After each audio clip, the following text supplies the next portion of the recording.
Hi all, ഐ+ന്റെ മറ്റൊരു വീഡിയോയിലേക്ക് എല്ലാവർക്കും സ്വാഗതം. നമ്മൾ പ്രീവിയസ് ഇയർ ക്വസ്റ്റ്യൻസ് ഡിസ്കസ് ചെയ്തുകൊണ്ടിരുന്നത്. അതിലെ അടുത്ത ക്വസ്റ്റ്യൻ നോക്കാം. Slump value for concrete accepted for ordinary ordinary R C C വർക്കിന് വേണ്ടിയിട്ട് നമ്മൾ അക്സെപ്റ്റ് ചെയ്തേക്കുന്ന സ്ലംപ് വാല്യൂ കോഡിൽ പറയുന്ന വാല്യൂ ആണ്. ഇപ്പോൾ കുറേ വാല്യൂസ് നമുക്ക് പഠിക്കാനുണ്ട്. അതിൽ ഓർഡിനറി ആർ സി സി വർക്കിന് വേണ്ടിയിട്ട് നമ്മൾ യൂസ് ചെയ്യുന്ന സ്ലംപ് വാല്യൂ ഏകദേശം 50 to 100 mm ആണ്. സോ നമുക്കിവിടെ ആൻസർ കറക്റ്റായിട്ട് എടുക്കാൻ പറ്റുന്നത് എത്രയാണ്? 100 mm ആണ് നമുക്ക് കറക്റ്റായിട്ട് യൂസ് ചെയ്യാൻ പറ്റുക. ഓക്കെ, ഓപ്ഷൻ ഡി ആണ് കറക്റ്റ് ആൻസർ. അടുത്ത question, which of these cracks are due to externally applied loads and not intrinsic to concrete? ഇവിടെ ക്രാക്സ് ഫോം ചെയ്തിരിക്കുന്നത് എക്സ്റ്റേണലി ലോഡ് കാരണമായ ക്രാക്സ് ഏതൊക്കെയാണ്? And not due to intrinsic to concrete. അപ്പോൾ കോൺക്രീറ്റിൻ്റെ തന്നെ property കാരണം ഉണ്ടായേക്കുന്ന ക്രാക്സ് അല്ല, മറിച്ച് അപ്ലൈഡ് എക്സ്റ്റേണലി നമ്മൾ കൊടുത്ത ലോഡ് കാരണം ഉണ്ടായേക്കുന്ന ക്രാക്സ് ഏതൊക്കെയാണെന്നാണ്. Option A plastic cracks, option B early age thermal crack, option C drying shrinkage cracks, option D none of the above. നമ്മൾ ഈ പറഞ്ഞേക്കുന്ന plastic cracks, early age thermal crack, drying shrinkage cracks, ഇതൊക്കെ തന്നെ നമ്മുടെ intrinsic ആയിട്ടുള്ള cracks ആണ് form ചെയ്തേക്കുന്നത്. ഇതൊന്നും എന്താണ് എക്സ്റ്റേണലി ഉള്ള ലോഡ് കാരണമല്ല. അപ്പോൾ അതിന് ആൻസർ വരുന്നത് നൺ ഓഫ് ദി എബോവ് ആണ് ആൻസർ വരിക. Okay, option D none of the above. Okay, അടുത്ത ക്വസ്റ്റ്യൻ നോക്കാം. Among the tests used for finding tensile strength of concrete, which of the following tests will give largest numerical value? ഏറ്റവും largest numerical value തരുന്ന ഏതാണ് എന്നാണ്. Option A direct tension test, option B split tensile test, option C flexure test, option D all of the above shows the same result. നമ്മളിവിടെ പറഞ്ഞേക്കുന്നതിൽ ഏറ്റവും കുറവ് value വരുന്ന ആരാണ്? Tension ടെസ്റ്റാണ്. ഏറ്റവും ബിക്കോസ് കോൺക്രീറ്റിന് ടെൻഷൻ എടുക്കാനുള്ള കപ്പാസിറ്റി ഇല്ല. അപ്പോൾ ഏറ്റവും കുറവ് വാല്യൂ വരുന്നത് ടെൻഷനാണ്. പിന്നീട് അടുത്ത വരുന്ന വാല്യൂ സ്പ്ലിറ്റ് ടെൻസൈൽ ടെസ്റ്റാണ്. പിന്നീട് കൂടുതൽ വരുന്ന വാല്യൂ ഏതാണ്? ഫ്ലെക്ചർ ടെസ്റ്റാണ്. അപ്പോൾ ഈ പറഞ്ഞിരിക്കുന്ന ലിസ്റ്റിലെ ഏറ്റവും കൂടുതൽ വാല്യൂ വരുന്നത് ഫ്ലെക്ചർ ടെസ്റ്റിനാണ്. ഫ്ലെക്ചർ ടെസ്റ്റ്, പിന്നീട് സ്പ്ലിറ്റ് ടെൻസൈൽ ടെസ്റ്റ്, പിന്നീട് ഡയറക്റ്റ് ടെൻഷൻ ടെസ്റ്റ്. ഇവിടുത്തെ ലാർജസ്റ്റ് വാല്യൂ ആണ് ചോദിച്ചിരിക്കുന്നത്. അതുകൊണ്ട് ഓപ്ഷൻ സി ഫ്ലെക്ചർ ടെസ്റ്റാണ് കറക്റ്റ് വരുന്ന ആൻസർ. അടുത്ത question, maximum carbon content for medium carbon steel. Medium carbon സ്റ്റീലിൻ്റെ മാക്സിമം കാർബൺ കണ്ടൻറ്റ് എത്രയാണ് എന്നാണ് ചോദ്യം. ഇപ്പോൾ മീഡിയം കാർബൺ സ്റ്റീലിൽ മാക്സിമം വരുന്ന കാർബൺ കണ്ടൻറ്റ് ഏകദേശം 0.25% to 0.6% ആണ് വരിക. അപ്പം മാക്സിമം ഒരു പെർസെൻറ്റേജ് കോഡിൽ പറയുന്നത് 0.6% ആണ്. പക്ഷെ നമുക്ക് ഈ ക്വസ്റ്റ്യനിൽ നമുക്ക് ഓപ്ഷനിൽ 0.6% തന്നിട്ടില്ല. അതുകൊണ്ട് കുറച്ച് കറക്റ്റ് ആയിട്ടുള്ളത് നമുക്ക് 0.7 നമുക്ക് എടുക്കാം അടുത്ത വാല്യൂ. ഓക്കെ, 0.7% ആയിട്ട് നമുക്ക് എടുക്കാം. ഓക്കെ, അടുത്തത്, the vertical component of a panelled door on which the lock and aldrop is placed is called. അതായത് നമ്മുടെ ലോക്കും അതുപോലെ തന്നെ സാഷിയില്ലേ, അപ്പോൾ അത് ഏത് നമ്മുടെ ഡോറിൻ്റെ ഏത് കമ്പോണൻറ്റിലോട്ടാണ് ആഡ് ചെയ്യുന്നത് അല്ലെങ്കിൽ അവിടെ കണക്ട് ചെയ്യുന്നതെന്നാണ്. ദ വേർട്ടിക്കൽ കമ്പോണൻ്റ് ആണ് ചോദ്യം. ഹൊറിസോണ്ടൽ അല്ല, വേർട്ടിക്കൽ കമ്പോണൻ്റ് ആണ് ചോദ്യം.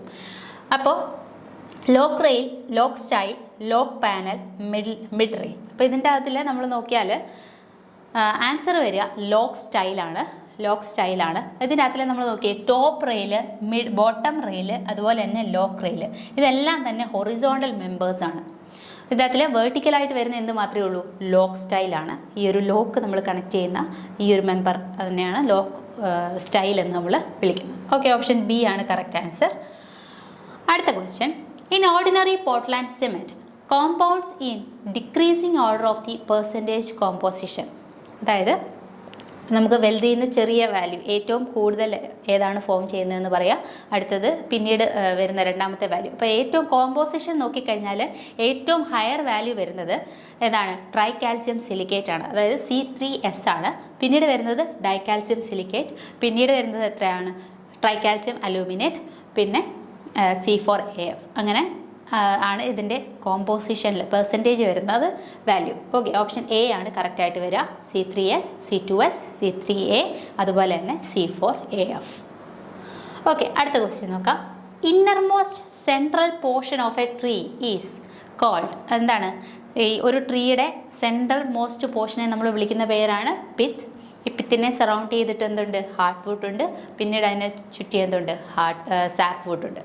ഓക്കെ, അപ്പോൾ ഇതിനകത്തിലെ ഇന്നർ മോസ്റ്റ് ആണ് നമ്മളോട് ചോദിച്ചേക്കുന്നത്. ഏതാണത്? പിത്താണ് വരിക. Option A pith. അടുത്തത് question number 41. During the setting and early hardening periods, അതായത് first 24 hours of Portland cement the heat liberation rate. അപ്പോൾ ആദ്യത്തെ ഒരു 24 hours നോക്കിയാൽ ആ സമയത്ത് ഫോം ചെയ്യുന്ന ഹീറ്റ് ലിബറേഷൻ എങ്ങനെയാണ് എന്നാണ് ചോദ്യം. അപ്പോൾ ഹീറ്റ് ലിബറേഷന് നമ്മളൊരു ഗ്രാഫൊക്കെ പഠിക്കുന്നുണ്ട്. ആ ഗ്രാഫ് ഒന്ന് കാണിക്കാം. അതായത് ഇവിടെ നോക്കിയേ, ഇനീഷ്യലി ഒരു പീക്കിലോട്ടാണ് പോകുന്നത്. ഈ പീക്ക് കഴിഞ്ഞ് പിന്നീട് അതിൻ്റെ വാല്യൂ കുറയുന്നുണ്ട്. പിന്നീട് അടുത്ത ഒരു പീക്കിലേക്ക് പോകുന്നുണ്ട്. പിന്നീട് വീണ്ടും കുറഞ്ഞാണ് വരിക. അപ്പം സ്റ്റാർട്ട് ചെയ്യുന്നത് ഒരു പീക്കിൽ നിന്നാണ് അല്ലേ. Peaks at the start, then decreases before increasing again to the second peak and then decreasing. അപ്പോൾ ഈ ഒരു രീതിയിലാണ് അതിൻ്റെ ഹീറ്റ് ലിബറേഷൻ പോവുക. ഓക്കെ, ഓപ്ഷൻ ബി ആണ് കറക്റ്റ് ആൻസർ. അടുത്ത ക്വസ്റ്റ്യൻ നോക്കാം. Which of the following is not a mineral admixture? Mineral admixture അല്ലാത്ത ഏതാണെന്നാണ്. Option A fly ash, option B silica fume, option C rice husk ash, option D super plasticizer. ഏതാണ് കറക്റ്റായിട്ട് വരിക? Mineral admixture അല്ലാത്ത ഏതാണെന്നാണ്. Fly ash, silica fume, അതുപോലെ rice husk ash, ഇതെല്ലാം തന്നെ അഡ്മിക്സ്ചറായിട്ട് നമ്മൾ ആഡ് ചെയ്യുന്നതാണ്. എന്നാൽ സൂപ്പർ പ്ലാസ്റ്റിസൈസർ എന്ന് പറയുന്നത് നമ്മൾ വർക്കബിലിറ്റി കൂട്ടാൻ വേണ്ടിയിട്ട് നമ്മൾ ആഡ് ചെയ്യുന്നതാണ്. സോ അതൊരു മിനറൽ അഡ്മിക്സ്ചർ അല്ല. ഓക്കെ, ഓപ്ഷൻ ഡി ആണ് കറക്റ്റ് ആൻസർ. അടുത്ത question. In ferro cement construction what is the reinforcement? അപ്പോൾ റീൻഫോഴ്സ്മെൻറ്റ് എന്ന് പറയുന്നത് ഫെറോ സിമെൻറ്റിൽ നമ്മൾ എന്താണ്, ഒരു മെഷാണ് അല്ലേ, ഒരു വയർ മെഷാണ്. അപ്പോൾ ഓപ്ഷൻ വരുന്നത് കറക്റ്റായിട്ട് വരുന്നത് ഓപ്ഷൻ ഡി ആണ്. വയർ മെഷാണ് കറക്റ്റായിട്ട് വരിക. Option D. അടുത്ത question. Out of court dispute resolution in construction project does not include. Option A arbitration, option B conciliation, option C mediation, option D litigation.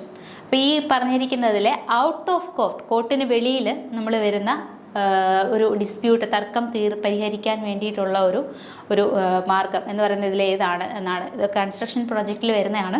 So വരാത്ത ഏതാണെന്നാണ്, does not include എന്നാണ് ചോദ്യം. അപ്പം നമ്മളിവിടെ വരുന്നത് ഓപ്ഷൻ ഡി ലിറ്റിഗേഷൻ. ലിറ്റിഗേഷൻ എന്ന് പറയുന്ന വാക്കിൻ്റെ അർത്ഥം തന്നെ something related to legal action എന്നൊക്കെയാണ്.